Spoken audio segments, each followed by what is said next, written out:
நாம் எடுத்துக்கொள்வோம். லூக்கா எழுதின சுவிசேஷம் 9ஆம் அதிகாரம் 28ஆம் வசனத்தை வாசிக்கிறோம். லூக்கா 9:28. இந்த வார்த்தைகளை அவர் சொல்லி ஏறக்குறைய 8 நாளான பின்பு அவர் பேதுருவையும் யோவானையும் யாக்கோபையும் கூட்டிக் கொண்டு ஜெபம் பண்ணுகிறதற்கு ஒரு மலையின் மேல் ஏறினார். ஜெபம் பண்ணுகிறதற்கு ஒரு மலையின் மேல் ஏறினார். அல்லேலூயா. பேதுரு, யாக்கோபு, யோவான் 3 சீஷர்கள் ஆண்டவரோடு நெருங்கி வாழ்ந்தவர்கள். அப்போ மீது 9 பேர் அப்படின்னா அவங்கள கொஞ்சம் டிஸ்டன்ஸில் வச்சுருந்தார். ஆண்டவர் செலக்ட் பண்ணது 70 சீஷர்கள். அதில் 12 ஃபில்டர் பண்ணுறாரு. 12ல் 3 ஃபில்டர் பண்ணுறாரு. 3லையும் பார்த்தீங்கன்னா திடீர்னு தனியாக போயிடுவார். கல்லெறிகிற தூரத்தில் ஆண்டவர் போய் தனியாக ஜெபம் பண்ணார். யாரோடு உறவாட? பிதாவோடு ஐக்கியப்பட. நம்ம வாழ்க்கை அப்படி தான் இருக்கணும். லீடர்ஷிப்க்கு பெஸ்ட் எக்ஸாம்பிள் நமது ஆண்டவர். ஆமென். ஸ்தோத்திரம். கடைசியில் ஒரு நிலை இருக்கிறது, தனிமை. அந்த தனிமை யாரோடு அப்படின்னா பிதாவோடு. அல்லேலூயா. அதான் லீடர்ஷிப். ஒரு தலைவன் என்பவன் ஆண்டவரோடு இருக்கணும். அதுக்கப்புறம் 3 பேரை பக்கத்தில் வச்சுருக்கணும். அதுக்கப்புறம் 9 பேர், அதுக்கப்புறம் 70, அதுக்கப்புறம் தான் திரளான ஜனங்கள். இதான் ஹையரார்க்கியை தான் காலேஜில் ஸ்கூல்லலாம் ஃபாலோ பண்ணுறாங்க. Principal, vice principal, HODs, staff, அப்புறம் ஸ்டூடெண்ட்ஸ், அதுக்கு மேலே பார்த்தீங்கன்னா ஃபவுண்டர். பார்த்தீங்களா? இந்த ஹையரார்க்கியை தான் எல்லா ஆர்கனைசேஷன் ஃபாலோ பண்ணது. லீடர்ஷிப்பில் ஒரு தலைமைத்துவத்தில் இருக்கிற நாம் இந்த ஹையரார்க்கியை நம்ம ஃபாலோ பண்ணணும். எல்லோரும் கூட நான் இருப்பேன், அது எப்படி எல்லோரும் கூட இருக்க முடியும்? லிமிட்டடு தான். 3 பேர் தான் க்ளோஸுங்க. அதுக்கப்புறம் தான் 9 பேர், அதுக்கப்புறம் தான் 70 பேர், அதுக்கப்புறம் தான் திரளான ஜனங்கள். இதுதான் ஹையரார்க்கி. ஆண்டவர் பிதாவோடு செபிக்க போகும்போது இந்த 3 பேரை விசேஷமாக அழைத்து கொண்டு போனார். பேதுரு, யாக்கோபு, யோவான். இவர்கள் 3 பேரும் ஆண்டவரோடு கூட நடந்தவர்கள். யவீரின் வீட்டில் யவீருவின் மகளை குணமாக்கும் போது கூட யாரை கூட்டிகிட்டு போனார்? இந்த 3 பேர் தான் கூப்பிட்டு போனார். ஒலிவ மலையிலையும் இவங்க 3 பேர் தான். அந்த கல்லெறிகிற தூரத்தில் அவங்கள உட்கார வச்சுட்டு அவர் போய் தனியாக ஜெபம் பண்ணார். ஆக சோத்திரம், நெருங்கிய வட்டாரம் அப்படின்னா ஒரு சிலர் நம்ம வச்சுருக்கணும். நான் தனியாக தான் டெசிஷன் எடுப்பேன், அது செய்யக்கூடாது. நெருங்கிய க்ளோஸ் ரிலேஷன் அப்படி பக்கத்தில் வச்சுருக்கணும். ஒரு மென்டர்ஷிப் நமக்கு இருக்கணும். ஒரு ஆலோசனை கேட்பது. தனியாக நான் முடிவெடுப்பேன், குடும்பத்தோடு டிஸ்கஸ் பண்ணவே மாட்டேன், அதெல்லாம் ஃபெயிலியரான குடும்பங்க. உங்கள் இருதயத்தில் எழுதி வச்சிடணும். கணவன், மனைவி, பிள்ளைகள் 3 பேரும் சேர்ந்து ஒருமனமாக முடிவெடுத்தாதான் முடிவு. அந்த குடும்பம் அற்புதமான குடும்பம். அல்லேலூயா. ஆனால் தலைவன் எப்போதும் யார்கிட்ட பேசணும்? ஆண்டவர்கிட்ட பேசணும். கர்த்தர்கிட்ட பேசி, எங்கள் வீட்டில் இப்படிலாம் சொல்கிறாங்க, நீங்கள் என்ன ஆண்டவரே சொல்கிறீங்க அப்படின்னு பிதாவோடு கேட்டு முடிவெடுப்பதில் டெசிஷன் மேக்கிங் ஃபைனலாக யார் தான் அப்படின்னா அந்த குடும்ப தலைவன் தான். அதுதான் ஹையரார்க்கி. இந்த ஒழுங்கு மாறுச்சுன்னா அது தலைகீழாக இருக்கும். இந்த குடும்பத்திற்கு அழகே இருக்காது. இதான் முறை. தலை எங்கே இருக்குது? மேலே. இதுக்கு கீழே தான் எல்லாமே, எல்லா உறுப்புகளும். அப்படியே மாற்றி பாருங்கள், உள்டாவா எவ்வளோ அசிங்கமாக இருக்கும். அப்போ பிள்ளைகள் இருக்க வேண்டிய இடத்துல இருக்கணும். மனைவி கணவனுக்கு அடங்கி இருக்கணும். சோத்திரம். கணவன் ஆண்டவருக்கு அடங்கி இருக்கணும். இங்கே ஆண்டவர் செபிப்பதற்காக 3 பேரையும் கர்த்தர் அழைத்து செல்கிறார். அல்லேலூயா. ஆமென். அப்போ ஜெபிக்கும் போது என்ன நடக்கும்? இதான் இன்னைக்கு ஹைலைட். ஜெபம் இல்லை என்றால் என்ன? ஜெபிக்கும் போது வாட் இஸ் ஹேப்பனிங்? என்ன சம்பவிக்கிறது? ஜெபிக்கும் ஒரு குடும்பத்தில், ஜெபிக்கும் ஒரு குடும்ப தலைவனுக்கு ஆமேன் மிக அற்புதமான காரியங்களை கர்த்தர் செய்து கொடுப்பார். ஆமேன். தொடர்ந்து வாசிங்க. ஜெபிக்கும் போது என்ன நடக்கிறது வாசிக்கலாம். அவர் ஜெபம் பண்ணுகையில் அவருடைய முக ரூபம் மாறிற்று. அவருடைய வஸ்திரம் வெண்மையாகி பிரகாசித்தது. ஜெபிக்கிற பிள்ளைகளுடைய முக ரூபம் பிரகாசமான முக ரூபம். வஸ்திரம் பிரகாசமாயிருக்கும். ஜெபிக்காதவர்களுக்கு இருளான முகம், வஸ்திரம் மாறாது, இருட்டு வாழ்க்கை வாழ்வார்கள். அப்போ சுற்றி இருக்கிற நம்ம எதிர்காலமே ஜீரோவா இருக்கும், எல்லாமே தடவி திரிகிற வாழ்க்கை. ஜெபிக்கிற பிள்ளைகளுக்கு ஆமென் எதிர்காலம் பிரகாசமா இருக்கும். ஹல்லேலூயா. ஜெபிக்காதவர்களுக்கு அது அப்படியே முதலாவது ஜெபிக்காவிட்டால் என்ன நடக்கும், ஜெபித்தால் என்ன நடக்கும், இதுதான் இன்னைக்கு தியானம். எத்தனை பேர் கேட்க ஆயத்தமா இருக்கிறோம்? நல்ல சத்தத்தை உயர்த்தி ஹல்லேலூயா. கண்ணீரோடு விதைக்கிறவர்கள் கம்பீரமாய் அறுப்பார்கள். விதை இல்லை அப்படின்னா அங்கே ஹார்வெஸ்டே கிடையாது. சோயிங் எங்க இருக்கோ அங்கதான் ஹார்வெஸ்ட். விதைக்கிற இடத்துல தான் அறுவடை இருக்கிறது. ஜெபிக்கிற இடத்துல அங்கே பலன் இருக்கிறது. இதான் நமக்கு ஆண்டவர் கற்றுக் கொடுக்கிற அருமையான பாடம். ஹல்லேலூயா. அப்போ எப்படி ஜெபிக்கணும்? கண்ணீரோடு விதைக்கிறவர்கள் கம்பீரத்தோடு அறுப்பார்கள். அந்த கண்ணீரை நீங்க ஆட் பண்ணிட்டீங்கன்னா ஒரு கம்பீர அறுவடை, அப்படி நிமிர்ந்து நிற்கிற வாழ்க்கை நமக்கு உண்டாகும். எத்தனை பேர் விசுவாசிக்கிறீங்க? அல்லேலூயா. எம்பெருமான் இயேசு ஜெபத்திற்கு மிக சிறந்த உதாரணம். அடிக்கடி அவர் தன்னை தனிமைப்படுத்திக் கொள்வார். தனிமைப்படுத்தி கொண்டு வனாந்திரமான இடத்துக்கு சென்று பிதாவோடு ஜெபிக்க ஆரம்பிக்கிறார். அல்லேலூயா. ஆமென். அவருடைய முகம் மாறினது, வஸ்திரம் மாறினது, இருள் அகன்றது. என்னென்ன வெளிச்சங்கிறீங்க. ஜெபிக்கிறது, ஜெபிக்காமல் இருப்பது சபைக்கு நீ தெளிவா சொல்லி கொடுக்கணும்.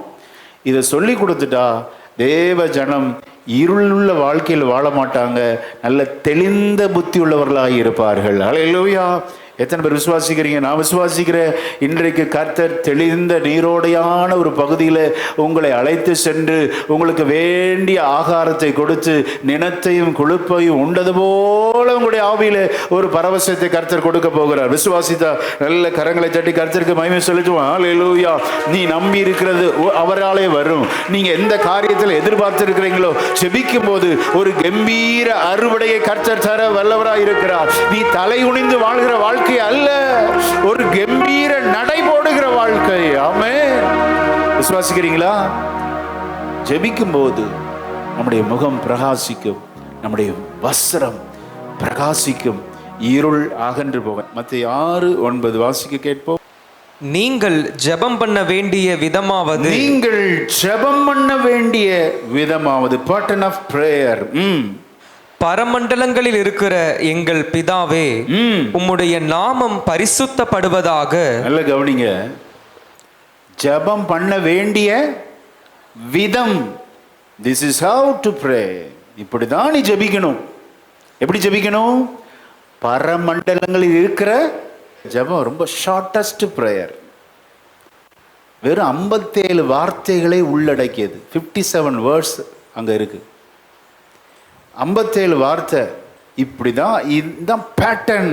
இந்த பேட்டர்ன்ல தான் நீங்க ஜெபிக்கணும். ஜெபம் பண்ண வேண்டிய விதம். இப்போ இந்த லார்ட்ஸ் பிரேயரை வேற விதமா தியானிக்க போறோம். எத்தனை பேர் ஆயத்தமா இருக்கிறோம்? ஹல்லேலூயா. இப்ப ஜெபிக்காதவர்கள் எப்படி இருப்பார்கள்? ஜெபிக்கிற விதத்தை இப்படி சொல்லியிருக்கிறாரு. ஜெபிக்காதவங்க இதுக்கு அப்படியே உல்டாவா இருப்பாங்க. நம்ம ஜெபம் எப்படி பிதாவேன்னு ஆரம்பிக்கிறோம், உம்முடைய நாமம். ஒவ்வொரு வார்த்தைக்கு பேசினாலும் அப்பா 1 மணி நேரம் பேசலாங்க. ரொம்ப ஷார்ட்டா உங்களுக்கு நான் சொல்றேன். இந்த ஜெபிக்காதவன் பரமண்டலத்தை நோக்கி பார்க்காதவன். ஜெபிக்கிறவன் பரத்தை நோக்கி பார்க்கிறவன். அவர்கள் அவரை நோக்கி பார்த்து பிரகாசம் அடைந்தார்கள், அவர்கள் முகங்கள். பார்த்தீங்களா? இது அப்படியே ஆண்டவர் டெமான்ஸ்ட்ரேஷன் பண்ணி காமிக்கிறார். அவர்கள் அவரை நோக்கி பார்த்து பிரகாசம் அடைந்தார்கள், அவர்கள் முகங்கள் வெட்கப்படவில்லை. அந்த உயர்ந்த மலையில போய் ஏறி பிதாவை நோக்கி பார்த்தபோது அவருடைய முகம் பிரகாசித்தது, அவருடைய வஸ்திரம் மின்னியது. ஜெபிக்காதவனுக்கு பரத்தை நோக்கி பார்க்காத அனுபவம். அப்போ அது என்ன அப்படின்னா, பிதா மகன் என்கிற உறவை தான் இங்கே முன்னிறுத்துகிறார். ஜெபிக்கிறவர்கள் எப்போதும் ஆண்டவரோடு உறவு கொள்கிறவர்கள். ஆமென். அப்போ ஜெபிக்காதவர்கள் தேவனுடைய பிள்ளையே இல்லை. ஜெபிக்கிறவர்களுக்கு தான் அவர் பிதாவாய் இருக்கிறார். ஜெபிக்கிறவர்கள் தேவனுக்கு பிள்ளைகளாய் இருக்கிறார்கள். அல்லேலூயா. அப்போ பரத்தை நோக்கி பார்க்க மாட்டாங்க. அதனால தான் நிறைய இடத்துல வெட்கப்பட்டு தலை குனிஞ்சு ஏன் போகிறோம்? தேவனை பார்க்கறது இல்லை, மனுஷனை பார்க்க ஆரம்பிக்கிறோம், மனிதனுடைய உதவிகளை நாடுகிறோம். ஆகவே தான் பல இடங்களில் தலை குனிவு, பிரகாசம் இல்லை, இருளான வாழ்க்கை, உலகத்தையே பார்க்கறது. பரத்தை நோக்கி பார்க்கணுங்க. பரமண்டலங்களை நோக்கி பார்ப்பது ஜெபிக்கிறவர்கள். ஆமென். அடுத்து எங்கள் அப்படின்னு என்ன அர்த்தம்? ஒரு பன்மையை குறிக்கிறது. ஜெபிக்கிறவர்கள் நல்ல ஒரு டீம் ஒர்க்காக இருப்பாங்க. நான் தனியாக தான் இருப்பேன், நான் யார்ட்டுமே சேர மாட்டேன் அப்படின்னா கண்டிப்பாக அவங்க ஜெபிக்காதவங்களா இருப்பாங்க. எங்கள் பன்மையை குறிக்கிறது. ஜெபிக்கிறவர்கள் டீம் ஒர்க்காக இருப்பாங்க. அதான் அடையாளம்.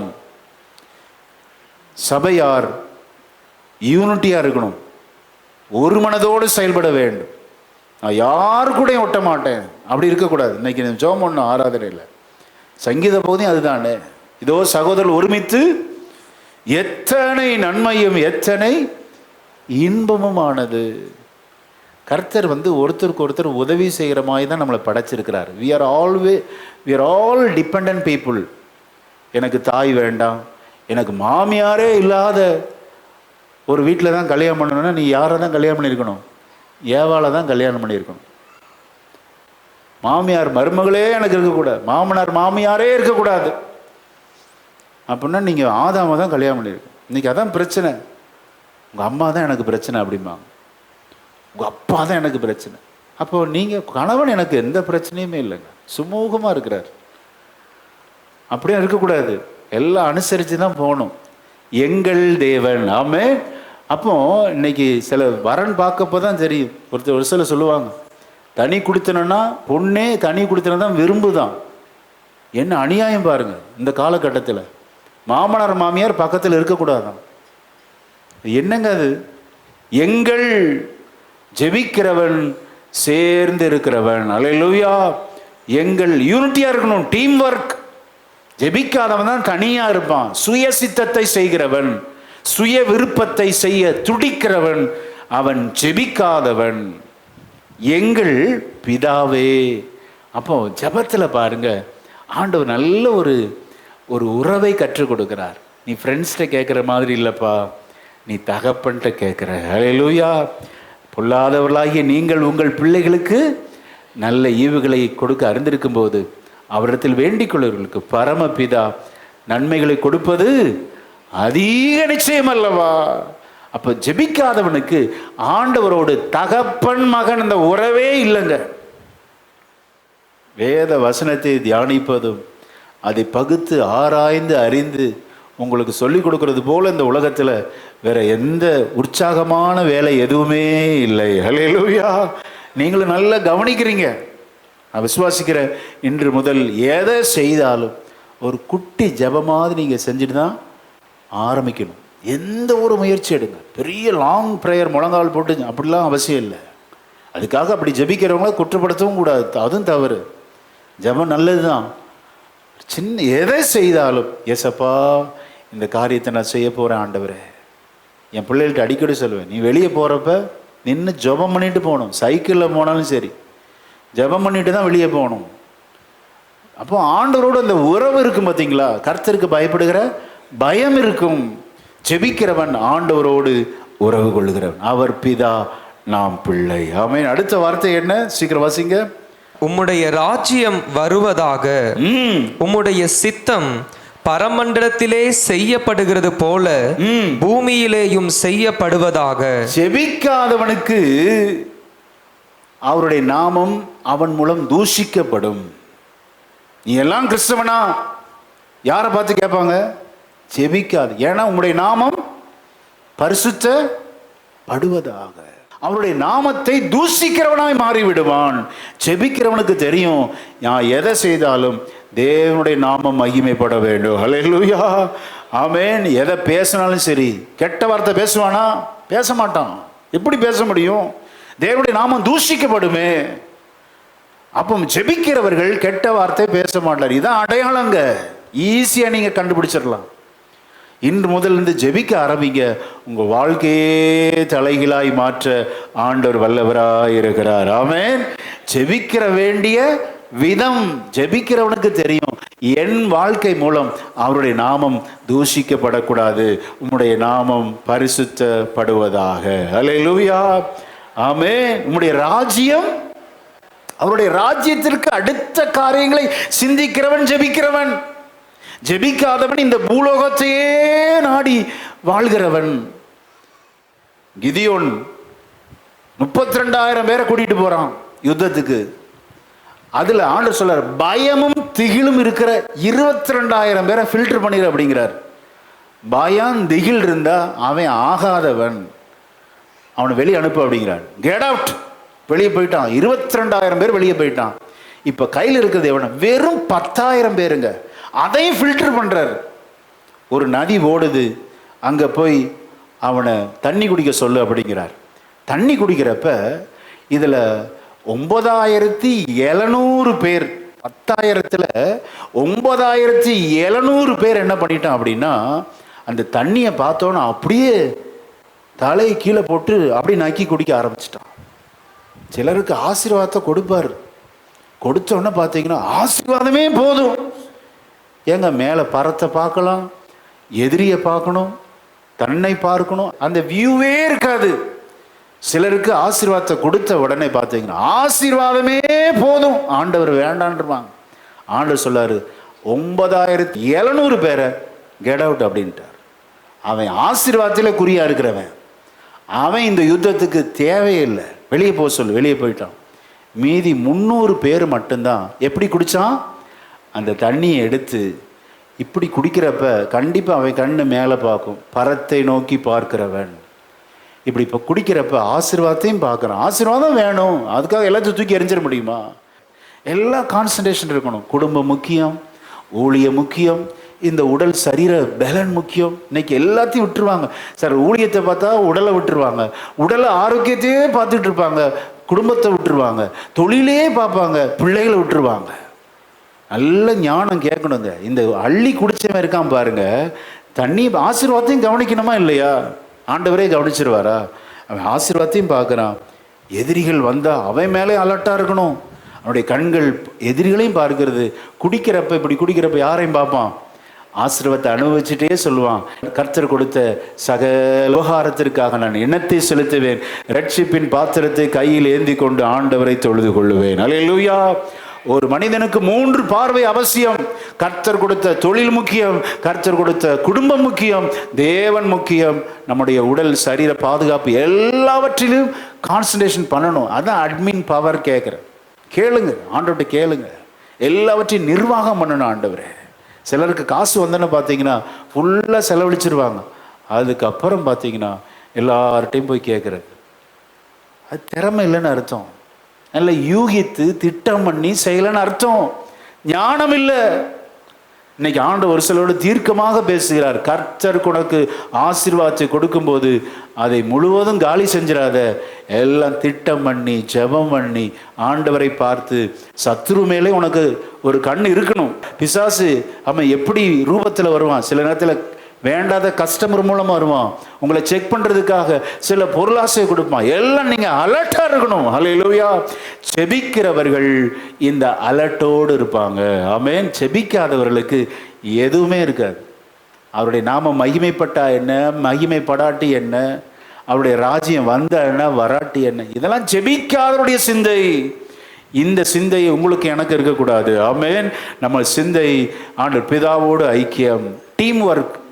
எங்கள் பிதாவே, குடும்பத்தோடு ஐக்கியம், ஆண்டவரோடு ஐக்கியம், அவருடைய நாமம் மகிமைப்பட வேண்டும். அடுத்து அவருடைய ராஜ்யத்தின் விரிவாக்கத்திற்காக நாம் கரம் கோர்க்க வேண்டும். அல்லேலூயா. சில ஆசீர்வாதம் கொடுத்துட்டா அவங்களுக்காகவே வாழ்வாங்க.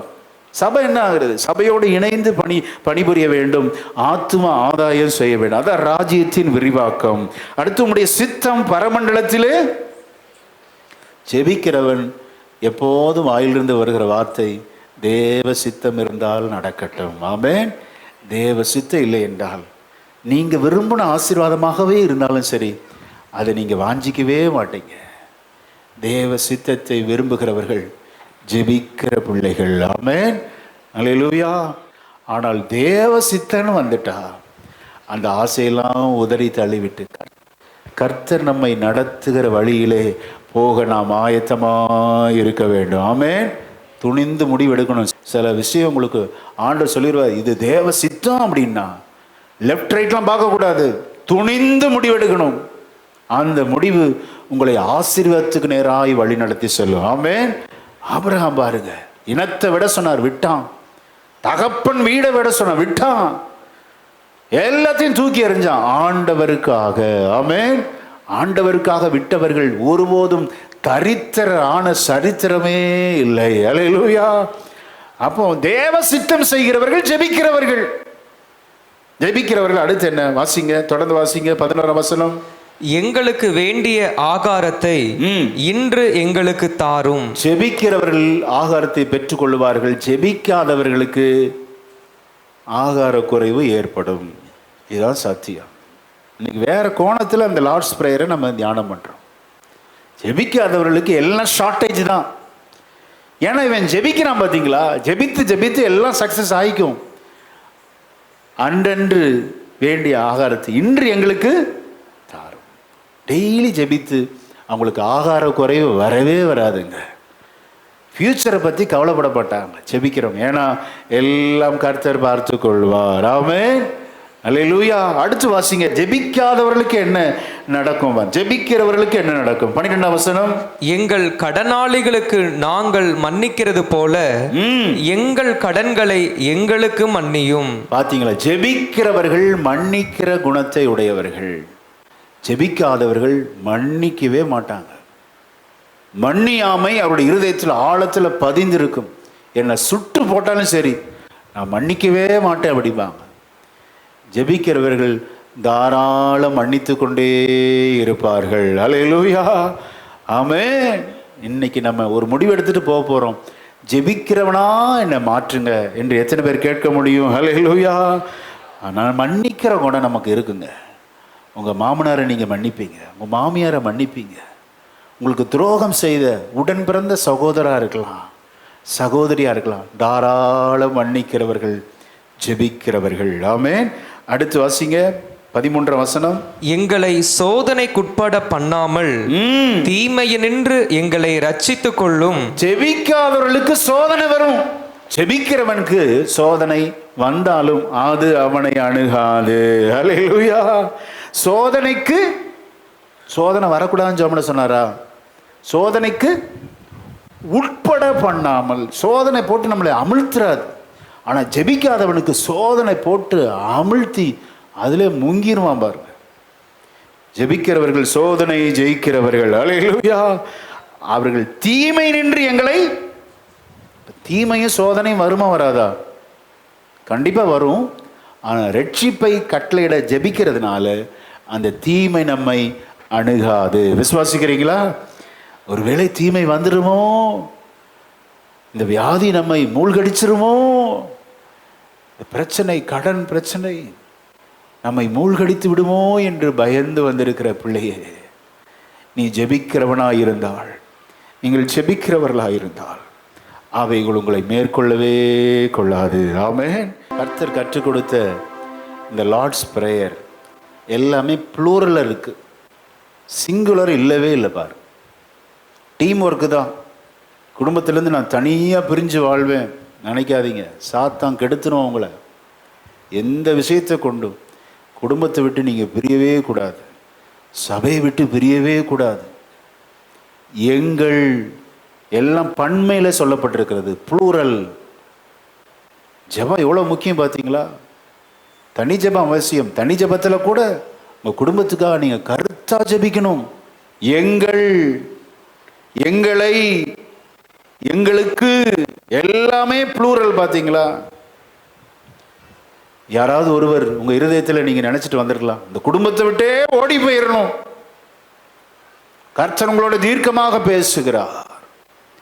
எங்கேயும் போகக்கூடாது. குடும்பத்தில் நீ அடங்கி இரு. குடும்பத்தை நேசிக்கணும், குடும்பத்தை கவனிக்கணும். ஹல்லேலூயா. ஆமென். சபையோடு இணைந்திருக்கணும், ஐக்கியம் கொள்ள வேண்டும். பிரிந்து போவது தேவ சித்தம் அல்ல. ஆமென். எங்களை சோதனைக்குட்படாமல், அந்த 13 வசனத்தை எல்லாம் சேர்ந்து வாசிக்கலாம். ஒரு ஜெப சிந்தையோடு நம்ம சபையார் எல்லாரும் சேர்ந்து ஆமென். மத்தேயு 6:13 வாசிக்கலாமா? எங்களை தீமை நின்று எங்களை ரட்சித்துக் கொள்ளும் ராஜ்யமும். செபிக்கிறவர்கள் எல்லா கணத்தையும் கர்த்தருக்கே கொடுப்பார்கள். ஆமென். வேற யாருக்கும் கொடுக்க மாட்டாங்க. அவர் தான் என்ன நடத்தினது, அவர் தான் என்ன போஷித்தது, அவர் தான் என்னை உயர்த்தினது. எல்லா துதியும் கணமும் மகிமையும் அவருடைய நாமத்திற்கு. ஹல்லேலூயா. ஜெபிக்கிறவர்களின் அடையாளங்கள், இதை அப்படியே மாற்றி போட்டீங்கன்னா ஜெபிக்காதவர்களின் அடையாளங்கள். நம்ம ஜெபிக்கிறவங்களா இருந்தால் நம்ம வாய் சொல்லும், எல்லா புகழும் கர்த்தருக்கு. ஆமென். ஜெபிக்காதவன் தான் தன்னை பற்றி தப்பட்டம் அடித்து தெரிவான். தன்னையே பற்றி மேன்மை பாராட்டுகிறவன் ஜெபிக்காதவன். தேவனை மேன்மை பாராட்டுகிறவன் ஜெபிக்கிற பிள்ளைகள். இதை வற்புறுத்தி ஆண்டவர் ஜெபிக்கிற ஒரு மலையின் உச்சி அனுபவம். தேவனோடு இருக்கிற நாள் எப்படி இருக்கும், தேவனோடு இல்லாத நாட்கள் எப்படி இருக்கும், ரொம்ப தெளிவாக காண்பித்து கொடுக்க கர்த்தர் விரும்புகிறார். எத்தனை பேர் ஆயத்தமா இருக்கிறோம்? ஹல்லேலூயா. மலையின் உச்சியின் அனுபவம், ஆண்டவரோடு கூட இருக்கிற அனுபவம். ஆனால் எப்போதுமே ஆசீர்வாதமா? இல்லைங்க. ஊட்டி போறவங்க எப்போதுமே அங்கேயே இருந்துடுறாங்களா? நீங்க டூர் போறீங்க, நான் கரெக்டாக சொல்றேன், அங்கே போய் செட்டில் ஆகணும் விட்டுருங்க. விதண்டாவதமாக கேள்வி கேட்டுறக்கூடாது. டூர் போகிறவங்க அங்கேயே போய் இருந்துருவீங்களா? ஒரு நாள் பார்ப்பீங்க, செல்ஃபி எடுக்கிறீங்க. ஆனால் 2-3 நாள், ஒரு நாள் ஸ்டே பண்ணுறீங்கன்னு வச்சுக்கோங்க, திருப்பி எங்கே வந்துடுவீங்க? பிளைனுக்கு வந்துடுவீங்க. நம்ம வாழ்க்கையில் எல்லாமே கலந்து தான் ஆண்டு வச்சிருக்கிறார். எப்போவுமே ஆசீர்வாதமா, எப்போவுமே நல்ல சுகமான ஜீவியமா, வியாதியே வராதா, போராட்டமே வராதா? இல்லைங்க. இங்க மலையின் உச்சியின் அனுபவம் இருக்கிறது. ஆண்டவர் மலையிலிருந்து இறங்கிட்டு வருவார். பள்ளத்தாக்கின் அனுபவம் உண்டு. ஹல்லேலூயா. ரெண்டுமே இரண்டரை கலந்தது தான் தேவ பிள்ளைகளுடைய அனுபவம். ஆமென். இன்றைக்கு ஒருவேளை நீங்கள் பள்ளத்தாக்கில் இருக்கலாம், பயப்படாதீங்க. மரண இருளின் பள்ளத்தாக்கில் நடந்தாலும் பொல்லாப்புக்கு பயப்படேன், தேவரீர் என்னோட கூட இரு. பள்ளத்தாக்கில் இருந்தாலும் நல்லதுதான். ஆனால் ஒன்று தெரிஞ்சுக்கோங்க, ஏசப்பா இல்லைன்னா டேஞ்சர். இப்போ இங்கே ஜெபம் வந்துட்டாரா? கீழே பள்ளத்தாக்கில் யார் இருக்கா? 9 சீஷர்கள். யார் இல்லாமல் இருக்கா? இயேசு இல்லாமல் இருக்கிறாங்க. இயேசு இல்லாத வாழ்க்கை எப்படி வாழ்க்கை? அதை தியானிக்க போகிறோம். இயேசுவோடு கூட நடக்கிற வாழ்க்கை எப்படிப்பட்ட வாழ்க்கை? ஆமென். அநேக பாடங்களை தேவன் நமக்கு கற்றுக் கொடுக்க விரும்புகிறார். இயேசுவோடு கூட மலையில் இருக்கிற ஜெபிக்கிற வாழ்க்கை அற்புதமான வாழ்க்கை. அவருடைய முகம் பிரகாசிக்கும். ஆமென். அவனுடைய உடை மின்னும். ஆமென். நல்ல எதிர்காலம் உண்டு. மகிமையின் மேகம் வந்து மூடினது அந்த மலையை. அந்த வசனத்தை வாசிங்க. ஜெபிக்கிறவருடைய வாழ்க்கையில என்னெல்லாம் நடக்குதான் பாருங்க. வாசிக்கலாம். ஆமென். தொடர்ந்து அடுத்த வசனத்தை வாசிங்க. 30ஆம் வசனத்தை வாசிங்க. லூக்கா 9:30. அன்றியும் மோசே எலியா என்னும் 2 பேரும் மகிமையோடே காணப்பட்டு அவருடனே சம்பாஷணை பண்ணி அவர் எருசலேமிலே நிறைவேற்ற போகிற அவருடைய மரணத்தை குறித்து பேசிக் கொண்டிருந்தார்கள். கவனிங்க. ஜெபிக்கும் போது பரலோகத்தின் சத்தம் நம்முடைய செவிகளில் கேட்கும். ஹல்லேலூயா. விசுவாசிக்கிறீங்களா? இது நடக்குங்க. நீங்க பிராக்டிஸ் பண்ணி பாருங்க. கர்த்தர் உங்களோட தீர்க்கமாக பேசுவார். மோசே இறங்கி வந்தான், எலியா இறங்கி வந்தான். தேவனோடு கான்வர்சேஷன், சூப்பர் கான்வர்சேஷன் போயிட்டு இருக்கு. இதை தூரத்துல இருந்து யாரு பார்க்கிறா? பேதுரு பார்க்கிறார். ஆண்டவரே, உமக்கு ஒரு கூடாரமும், மோசேக்கு ஒரு கூடாரமும், எலியாவுக்கு ஒரு கூடாரமும் போடலாமா அப்படிங்கிறார். நாம் இங்கே இருப்பது நல்லது. ஹல்லேலூயா. ஜெபிக்கிறவர்கள் எங்கே கூடியிருக்கிறார்களோ அந்த இடம் நல்ல இடம். ஆமென். குட்டி பரலோகமாகவே மாறிது பாருங்க. ஜெபத்தை விடாதீங்க. குடும்ப ஜெபத்தை விடக்கூடாது. குடும்ப ஜெபம் பண்ணும்போது தேவ பிரசன்னம் உங்கள் மத்தியிலே இறங்கி வருகிறது. ஆமென். அற்பமா நினைக்காதீங்க குடும்ப ஜெபத்தை. மோசே இறங்கி வந்தான், எலியா இறங்கி வந்தான், தேவ மகிமை இறங்கினது. உங்கள் வீடு சாதாரணமா குடிசையா இருக்கலாம், ஓலை குடிசையா இருக்கலாம், ஓட்டு வீடா இருக்கலாம், அது குட்டி பரலோகமாக மாறும். அல்லேலூயா. இது சந்தேகமே இல்லை. இதனுடைய ஆமென் சோத்திரம். இந்த மகிமை இந்த சபைக்கு நான் தருவேன்னு ஆண்டவர் வாக்கு கொடுக்கிறார். அல்லேலூயா. ஆமே. இன்று முதல் பிராக்டிஸ் பண்ணுங்க, விடாதீங்க. எப்படியாவது ஒரு 5 நிமிடமாவது உங்க பிள்ளைகளை பக்கத்தில் உட்கார வச்சு ஒரு பாட்டு பாடி ஒரு ஜெபம் பண்ணி பாருங்க. இந்த குட்டி பரலோகம் உங்க வாழ்க்கையிலே சம்பவிக்கும். உங்களுடைய முகம் மாறும், உங்களுடைய வஸ்திரம் இன்னும் சிறந்த எதிர்காலத்தை தேவன் காண்பித்து கொடுப்பார். ஆமென். பரலோகத்தின் உரையாடல் உங்க குடும்பத்தில் வந்து ஆண்டவர் நிகழ்த்தி காண்பிப்பார். இது சத்தியம். வானமும் பூமி ஒளிந்து போனாலும் இந்த சத்திய வார்த்தைகள் ஒளிந்து போவதில்லை. உங்க குடும்பத்தை இன்றைக்கு நரகமா இருக்கலாம், வாக்குவாதத்தோடு சண்டைகளோடு வந்திருக்கலாம். கர்த்தர் உங்கள் குடும்பத்தை குட்டி பரலோகமாக மாற்ற விரும்புகிறார். நல்ல கரங்களை தட்டி பெற்றுக்கொள். ஹல்லேலூயா. அவருடைய மகிமை உங்கள் குடும்பத்தை நிரப்பும். விசுவாசிக்கிறீங்களா? பேதுரு பார்க்கிறார், பரலோகத்தையே தரிசிச்சிட்டார். உங்களுக்கு ஒரு கூடாரம் போடட்டுமா? மோசேக்கு ஒரு. நல்ல கவனிங்க. ஆண்டவர் பக்கத்தில் யார் இருக்கா? மோசே. எத்தனை வருஷத்துக்கு முன்னாடி பிறந்தாரு? 1400 வருஷத்துக்கு முன்பாக பிறந்த மோசே பக்கத்தில் இருக்கிறார். மோசே தான் லா கிவர். ஆழமான சத்தியத்தை நான் சபைக்கு இன்னைக்கு பரிசுத்த ஆவியான வெளிப்படுத்துகிறார். மோசே தான் கற்பனைகளை 10 கற்பனைகளை பலகையில் எழுதி அந்த விரல் ஆண்டுடைய விரல் நெடியினால அதை உடைச்சிட்டார். கற்பனைகளை கொடுத்தவர் மோசே. ஸோ என்ன சொல்ல விரும்புகிறாருன்னா, இயேசு கிறிஸ்து அருகிலே மோசே வந்தது. Is a law giver. சட்டத்தை கற்பனைகளை கொடுத்தவர். ஆக கர்த்தர் கொடுத்த கற்பனைகளை இந்த பூமியிலே நிறைவேற்ற வந்திருக்கிறார் மனுஷகுமாரன் என்பதை சொல்லாமல் பேதுருக்கு சொல்லுகிறார். இங்கே எலியா, இவன் மோசேக்கு பின்பு பிறந்தவன், 900 ஆண்டுகளுக்கு பின்பு பிறந்தவன். இவன் 1400. லா கிவர், கற்பனைகளை கொடுத்தவன். 900 ஆண்டு அதற்கு அப்புறம் பிறந்த எலியா யாரை குறிக்கிறதுன்னா, சோத்ரம், இஸ் எ ப்ராஃபட், தீர்க்கதரிசி. இயேசு கிறிஸ்து யார் என்றால் கற்பனைகளை நிறைவேற்றுகிறவர், தீர்க்க தரிசனங்களை நிறைவேற்ற இந்த பூலோகத்தில் விண்ணுலகிலிருந்து இந்த பூலோகத்திற்கு வந்தார் என்பதை பேதுரு அவர்களுக்கு சொல்லாமல் சொல்லுகிறார். ஆமென். இவரை மதிக்கணும், இவரை சந்தேகப்படக்கூடாது, சோத்திரம் எடக்க முடக்க பேசிடக்கூடாதுங்கிறதுக்காக இப்படி தெளிவான ஒரு விளக்கத்தை ஜெபிக்கும் போது கர்த்தர் பேதுரு அவர்களுக்கு கற்றுக் கொடுக்கிறார். அல்லேலூயா. ஆமென். பாருங்களேன், இயேசு கிறிஸ்து யார் என்றால் தீர்க்க தரிசனங்கள். ஸ்தோத்திரம். தீர்க்கதரிசியால் உரைக்கப்பட்டது இப்படி நிறைவேறும்படி இப்படி ஆயிற்று என்று எலியாவை சொல்லாமல் சொல்லுகிறார். தீர்க்க தரிசனத்தை நிறைவேற்ற வந்தவர் இயேசு கிறிஸ்து. இயேசு கிறிஸ்து யார்? கற்பனைகளின்படி நியாயப்பிரமாணத்தை மாற்றுறாருன்னா இன்னும் மெருகேற்றுகிறார். மாற்றல, இன்னும் அதற்கு ஒரு சுதி கூட்டுகிறாருங்க. அதுக்காக தான் இந்த பூலோகத்தில் மனுஷகுமாரனாக தேவகுமாரனாக இறங்கி வந்தார் என்பதை சொல்லாமல் இதை பேதுரு அவர்கள் புரிந்து கொண்டு அவருடைய எழுதின நிருபத்தில் சொல்றார். பேதுரு தானே பக்கத்துல இருந்து பார்க்கிறாரு. எங்க வாசிக்கலாம்? 2 பேதுரு 1:16 வாசிங்க.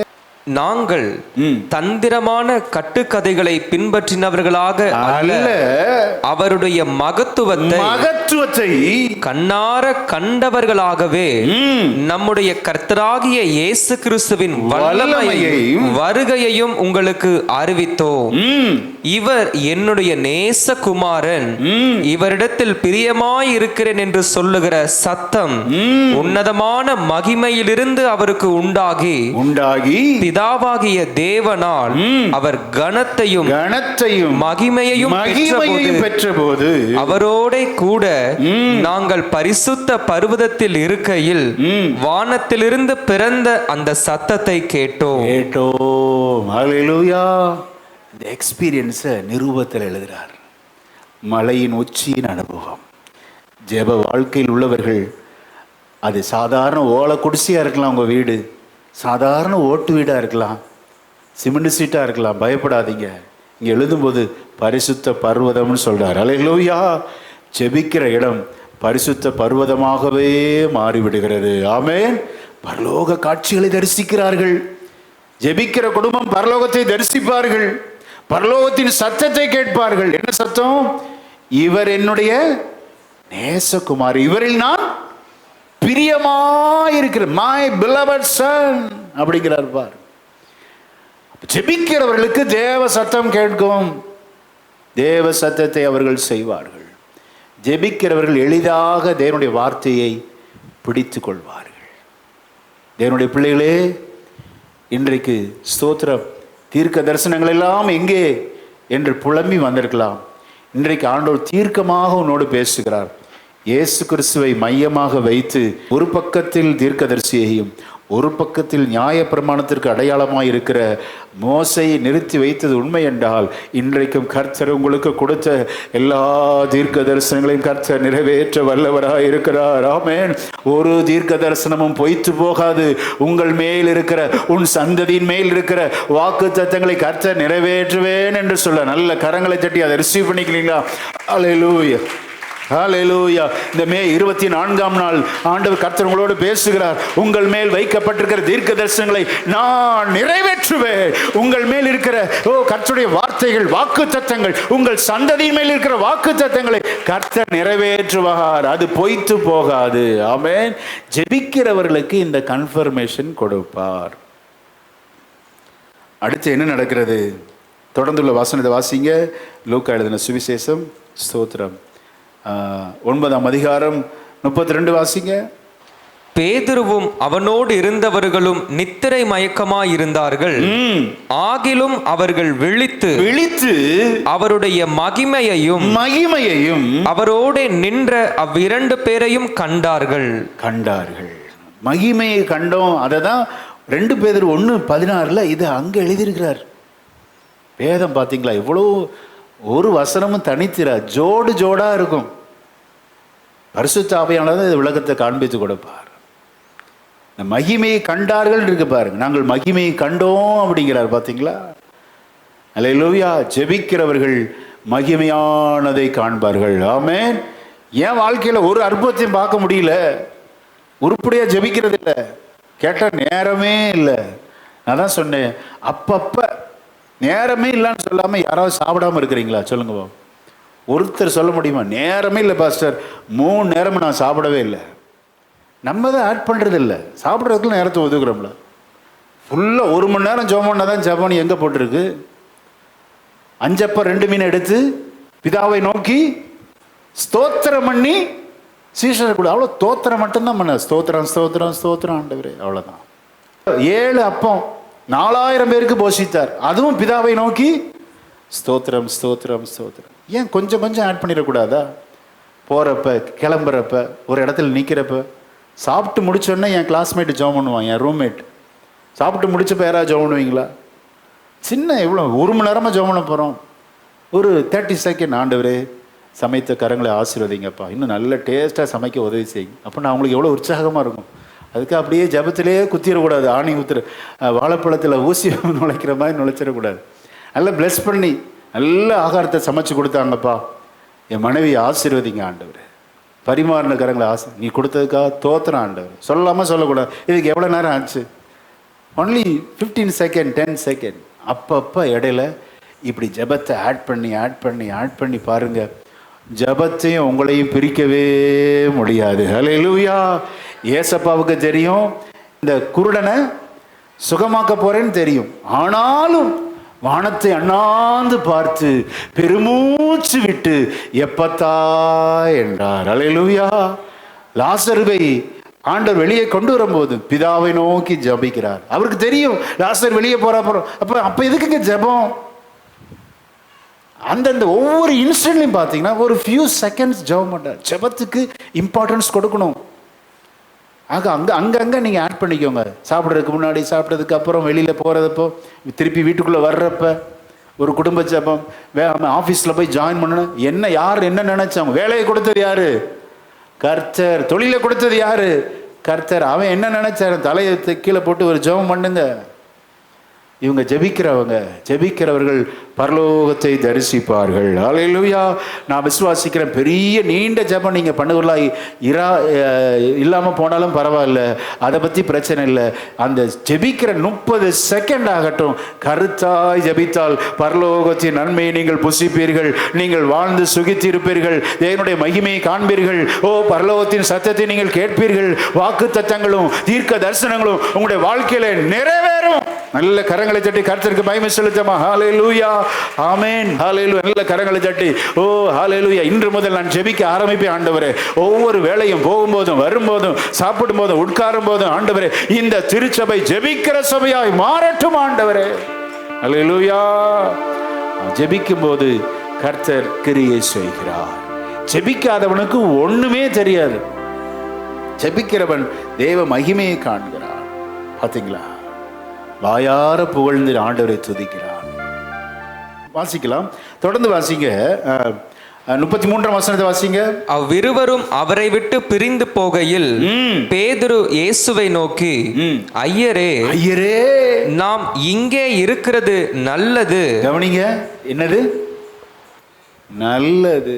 செபிக்கிறவங்க அவங்க இருதயத்தில் எல்லாம் பாசிட்டிவாக தான் இருக்கும், நெகட்டிவே வராது. இருக்கிற இடம் நல்லது. பக்கத்தில் ஆண்டவர் இருக்கிறார், எலியா இருக்கிறார், மோசே இருக்கிறார். எலியா எப்படி எடுத்துக்கொள்ளப்பட்டான் சொல்லுங்க? அக்கினி ரதத்தில் உயிரோடு எடுத்துக்கொள்ளப்பட்டான். 900 வருஷத்துக்கு முன்னாடி போனது இப்போ இயேசு கிறிஸ்து வந்து நிற்கிறார் பார். ஜெபிக்கிறவர்களுக்கு பரலோகத்தின் காட்சி கிடைக்கும். விசுவாசிக்கிறீங்களா?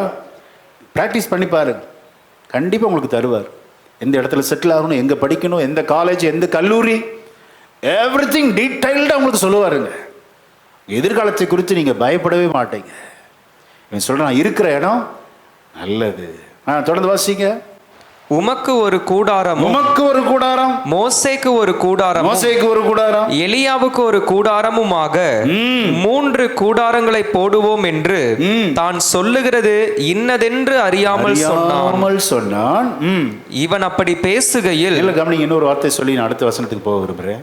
ஜெபிக்கிறவர்களுக்கு பரலோகத்தில் என்ன நடக்குன்னு தெரியும். 1400 வருஷத்துக்கு முன்னால உள்ள மோசே எப்படி, இவர் தான் மோசேன்னு எப்படி ஐடென்டிஃபை பண்ணலாம்? அந்த ஒரு கேள்வி இருக்கு பார்த்தீங்களா? இவர் தான் மோசேன்னு எப்படிங்க தெரியும்? ஜெபிக்கிறவருடைய கண்கள் திறக்கப்படும். ஆமென். நம்ம மேலே போனால் நம்முடைய சொந்தக்காரங்களை பார்க்கலாமா இல்லையா? கண்டிப்பாக பார்க்கலாம். டிரான்ஸ்ஃபர்மேஷன் ஆன உருவம். அந்த மாம்ச சரீரம் இல்லை, மாம்சமும் இரத்தமும் தேவனுடைய ராஜ்யத்தில் சுதந்திரிப்பதில்லை. அப்போ எலியாவும் மோசே எப்படி வந்திருக்கிறாங்க? டிரான்ஸ்ஃபர்மேஷன் ஆனார். இங்கே வாசிக்க நேரம் இல்லை, இயேசு மறுரூபமானார் என்று சொல்லப்பட்டிருக்கிறது. ஹல்லேலூயா. மகிமையான சரீரத்தை இயேசு பெற்றுக்கொண்டார் அந்த நேரத்தில். அப்போ டிரான்ஸ்ஃபர்மேஷன் அது எப்படி அங்கே உருவானது அப்படின்னா, ஜெபிக்கிறவர்கள் அந்த மகிமையான சரீரத்தை பெற்றுக்கொள்வார்கள். நமக்கு தெரியும், இந்த உலகம் நமக்கு ஒரு சதம் அல்ல. ஆமென். எனக்கு ஒரு ரிசரக்டட் லைஃப் இருக்கு, மறுமை இருக்கிறது என்பதை ஜெபிக்கிறவர்கள் அறிந்து கொள்வார்கள். ஜெபிக்கிறவர்களுக்கு நல்ல வெளிப்பாடு இருக்கும். This is Moses, this is Elijah. எப்படிங்க? ஜெபிக்கிற பேதுரு ஆண்டவரோடு ஜெபிக்கும் போது இந்த வெளிப்பாட்டை பெற்றுக்கொண்டான். ஹல்லேலூயா. அப்போ நம்முடைய பாடி இந்த பாடியாக இருக்கார், டிரான்ஸ்ஃபார்ம்டு, டிரான்ஸ்ஃபிகர்ன்னு சொல்கிறாங்க. ஜீசஸ் டிரான்ஸ்ஃபிகரேஷன் அப்படிங்கிறாங்க. இயேசு மறுரூபமானார். அதுக்கு ஒரு உதாரணத்தை நான் சொல்ல உங்களுக்கு விரும்புகிறேன். தவளைய அந்த குஞ்சா இருக்கிறப்ப மீன் மாதிரி இருக்கும், அப்படி தானே? இது தவளை குஞ்சா மீன் குஞ்சான்னு கண்டுபிடிக்கிறதுக்கு ரொம்ப கஷ்டப்படுவோம். ஆனால் தவளையை மாறினோட தான் தெரியும், அந்த வாலெல்லாம் கட்டாயிரும். ஸோ தவளை குஞ்சுக்கும் தவளைக்கும் ஏணி வச்சா எட்டுமா? எட்டவே எட்டாது. ஸோ இந்த அற்பமான சரீரமும் மறுரூபமாக்கப்படுகிற சரீரமும் இனம் புரியாத ஒரு சத்தியம். ஹல்லேலூயா. சும்மா நம்ம தெரிஞ்ச ஒரு உதாரணத்தை சொல்கிறேன். நம்மளை தவளை ஆக்கிட்டீங்கன்னு நினச்சிடாதீங்க.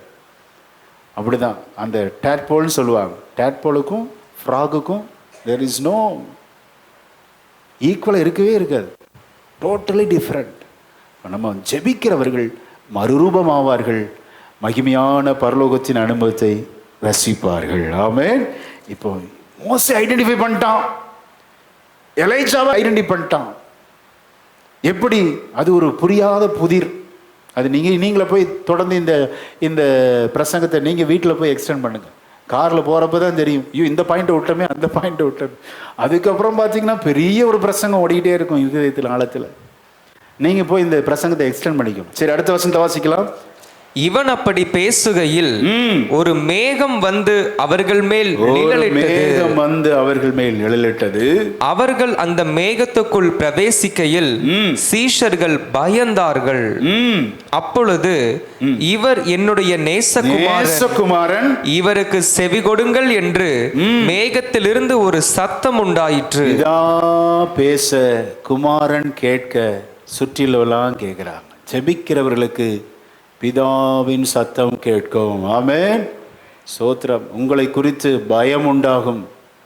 எல்லாம் பயந்துட்டாங்க. ஜெபிக்கிறவர்கள் எப்பவுமே பார்த்தீங்கன்னா ஆளுகை செய்கிறவங்களா இருப்பாங்க, அடிமைகளாக இருக்க மாட்டாங்க.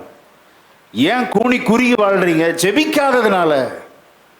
ஒரு போல்ட்னஸ் இல்லை, தைரியம் இல்லை, எந்த முயற்சியும் எடுக்க முடியல, பயம், திகில். இந்த முயற்சியெல்லாம் தோற்று விடுவேனோ. ஜெபிக்கிறவர்களுக்கு தேவ சத்தம் கேட்கும், தேவனுடைய மகிமை அவர்களை மூடும், நீங்கள் தலை நிமிர்ந்து நடப்பீர்கள். விசுவாசிக்கிறீங்களா? ஆக பெரிய நீண்ட ஜெபம், நான் சொன்ன மாதிரி சின்ன சின்ன ஜெபம் ப்ராக்டிஸ் பண்ணி பழகுங்க. ஆமென். போக போக ஜெபத்தை உங்களையும் பிரிக்கவே முடியாது. ஹல்லேலூயா. பிதாவின் சத்தம். இவர் என்னுடைய சேம் டிட்டோ வேர்டு. இதுக்கு முன்னாடி எங்கே கேட்டுச்சு? பேப்டிசம் எடுத்து அவர் மலையில் அந்த கரை ஏறின போது பிதா வானத்தை திறந்து பேசினார். Same word. This is my beloved son. இது என்னுடைய நேசகுமாரன், இவரில் பிரியமாய் இருக்கிறேன். பார்த்தீங்களா? என்னைக்கு வசனத்துக்கு கீழ்ப்படிதலும். ஆண்டவர் ஞானஸ்நானம் எடுக்கணும் எங்கே போட்டிருக்கு? அவர் எடுக்கணும் அவசியம் இல்லை. அவர் எடுக்கணுமா? பாவ மாம்சமா? பாவத்தின் மாம்ச சாயலானார் தான். அவர்கிட்ட பாவம் இல்லை, பாவம் அறியாதவர். ஆனால் வசனத்துக்கு கீழ்ப்படுகிறார்கள். என்னைக்கு வசனத்துக்கு கீழ்ப்படுகிறோமோ நாம் beloved சன்னா இருப்போம், ஆண்டவருக்கு பிரியமாக இருப்போம். என்னைக்கு நம்ம ஜெபிக்க ஆரம்பிக்கிறோமோ ஆண்டவருக்கு பிரியமான ஜனமாய் மாறுவோம். ஹல்லேலூயா. இதுதான் சத்தியம். இன்னைக்கு ஒரு தீர்மானத்தோடு தான் வெளியே போகணும். சின்ன சின்ன ப்ராக்டிஸ் எடுக்க எடுக்க எடுக்க எடுக்க உங்கள் வாழ்க்கையில் அபரிவிதமான மாற்றங்களை நீங்கள் சந்திப்பீர்கள். ஆமென். ஜெபிக்க ப்ராக்டிஸ் பண்ணணும். இப்போ ஜெபம் இல்லாத வாழ்க்கை, ஜெபம் இல்லைன்னா நம்ம வாழ்க்கையில் என்ன இருக்கும்? மலையின் உச்சியின் அனுபவம் ஜெபம் உள்ள வாழ்க்கை. இப்போ பள்ளத்தாக்கில் ஆண்டவர் இறங்கி வர்றார். இப்போ கீழே யார் இருக்கா? 9 சீஷர்கள். யார் இல்லாமல் இருக்கா? இயேசு இல்லாத வாழ்க்கை எப்படிப்பட்ட வாழ்க்கை? அதை காண்பித்து கூட முடிக்க விரும்புகிறேன்.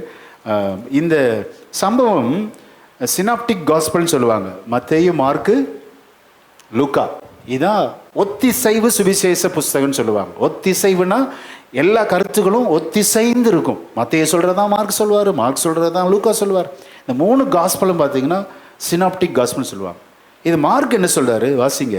மார்க்கில் 9ஆம் அதிகாரம் 14ஆம் வசனத்தை வாசிக்கலாம். இயேசு இல்லாத பள்ளத்தாக்கின் அனுபவம் எப்படி இருந்தது? 14ஆம் வசனம் வாசிங்க. அவர் சீஷரிடத்தில் வந்தபோது அவர்களை சுற்றி திரளான ஜனங்கள் இருக்கிறதையும் அவர்களோட வேதபாரகர் தர்க்கிக்கிறதையும் கண்டார். இயேசு இல்லாத வாழ்க்கை, தர்க்கிக்கிற வாழ்க்கை. அநேகர் உங்களோட வந்து சண்டை போடுவாங்க. இயேசு இல்லைங்க, எம்டினஸ். ஏன் குடும்பத்தில் ஒரே சண்டை? ஜெபம் இல்லை, வேத வாசிப்பு இல்லை, பள்ளத்தாக்கின் அனுபவம். அநேகர் வாக்குவாதம் பண்றாங்க. மட்டுமல்ல, ஒருவன் ஓடி வந்து சொல்லி 9 சீசனை அவமானப்படுத்துகிறான். இயேசு இல்லாத வாழ்க்கை அவமானத்தின் உச்சக்கட்டம். கேள்வி கேட்கிற வாழ்க்கை, தலை குனிகிற வாழ்க்கை. இப்போ இயேசு வந்து விசாரிக்கிறப்ப 15ஆம் வசனத்தை வாசிங்க. மார்க் 9:15. ஜனங்கள் எல்லாரும் அவரை கண்டவுடனே மிகவும் ஆச்சரியப்பட்டு ஓடி வந்து அவருக்கு வந்தனம் செய்தார்கள். அவர் வேதபாரகரை நோக்கி, நீங்கள் இவர்களோட எண்ணத்தை குறித்து தர்க்கம் பண்ணுகிறீர்கள் என்று கேட்டார். இந்த 9 டிசைபிள்ஸ், இந்த 9 சீஷர்களை என்னப்பா நீங்க தர்க்கம் பண்றீங்க அப்படிங்கிறார். அப்போ ஒருத்தர் வந்து இவன் தனியாக ஆண்டவர்கிட்ட வந்து சொன்னால், காதில் வந்து கூட சொன்னால் கூட பிரச்சனை இல்லை, போட்டு உடைக்கிறான், அவமானப்படுத்திட்டான். அந்த வசனத்தை எல்லாம் சேர்ந்து வாசிக்கலாம். 17ஆம் வசனத்தை மார்க் 9:17 வாசிக்கலாமா? அப்பொழுது ஜனக்கூட்டத்தில் ஒருவன் அவரை நோக்கி, போதகரே, ஒரு ஆவி பிடித்த என் மகனை உம்மிடத்தில் கொண்டு வந்தேன். தொடர்ந்து வாசிங்க. அது அங்கே அவனை அலைக்கழித்தது. அப்பொழுது அவன் நுரை தள்ளி பல்லை கடித்து சோர்ந்து போகிறான். அதை துரத்து விடும்படி உம்முடைய சீஷரிடத்தில் கேட்டேன். இயேசு இல்லாத வாழ்க்கை வல்லமை இழந்த வாழ்க்கை. There is no power. இயேசு இருந்தா சம்பவிச்சிருக்குமா? பிசாசு ஓடி இருக்குமே. பிசாசு ஓடலை, குணமாகலை. எல்லாரும் நிற்க வச்சு நடுவில் வச்சு கேள்வி கேட்குறாங்க, அவமானப்படுத்திட்டாங்க. பார்த்தீங்களா? பள்ளத்தாக்கினான். இப்போ இயேசு வந்து ஆமேன் அந்த வியாதியை சுகமாக்கி அவர்களை பார்த்து சொன்னார், அற்ப விசுவாசம் இல்லாத சந்ததியே. ஜெபிக்காதவன்ட்ட விசுவாசம் இருக்காது, ஜெபிக்காதவன்ட்ட வல்லமை இருக்காது. ஜெபிக்காதவனுடைய வாழ்க்கை தலைகுனிவு, தர்க்கங்கள் நிறைந்த வாழ்க்கை, அநேகர் கை நீட்டி குற்றப்படுத்துகிற வாழ்க்கை. தீர்மானம் எடுங்க, நான் இயேசுவோடு மலை உச்சியில் இருப்பேன். ஆமென். அந்த அனுபவத்தை எனக்கு தாங்கப்பா என்று எத்தனை பேர் கேட்க முடியும்? அல்லேலூயா. மலையின் உச்சியின் அனுபவம் எனக்கு வேணும் சுவாமி. உமக்கு ஒரு கூடாரம், எலியாவுக்கு ஒரு கூடாரம், மோசேக்கு ஒரு கூடாரம், அந்த இடத்துல இருப்பது நல்லது. எவ்வளோ ஒண்டர்ஃபுல் லைஃப். இந்த வாழ்க்கைக்கு நேராய் கர்த்தர் நம்மை அழைக்கிறார். ஆமென். இயேசு இல்லாத 9 சீஷருடைய வாழ்க்கையை கவனிச்சு பாருங்க. எவ்வளோ தத்தளிப்பு, தர்க்கங்கள், அவிசுவாசம், வல்லமை இழந்த வாழ்க்கை. ஆண்டவரே, இந்த பள்ளத்தாக்கின் அனுபவம் எனக்கு வேண்டாம் சுவாமி, எனக்கு உம்மோடு கூட இருக்கணும். ஆண்டவரே, உமது சத்தத்தை கேட்கணும், உங்களோடு இருக்கணும் சுவாமி. உங்கள் சத்தத்தை கேட்கணும், உங்கள் மகிமையை பார்க்கணும். மோசே எலியான்லாம் ஐடென்டிஃபை பண்ணிட்டானே. எவ்வளோ நல்ல ஒரு பிராட் மைண்ட், எவ்வளோ திறந்த கண். ஆமென். அப்படிப்பட்ட வெளிச்சமுள்ள வாழ்க்கை எனக்கு தாங்கப்பா.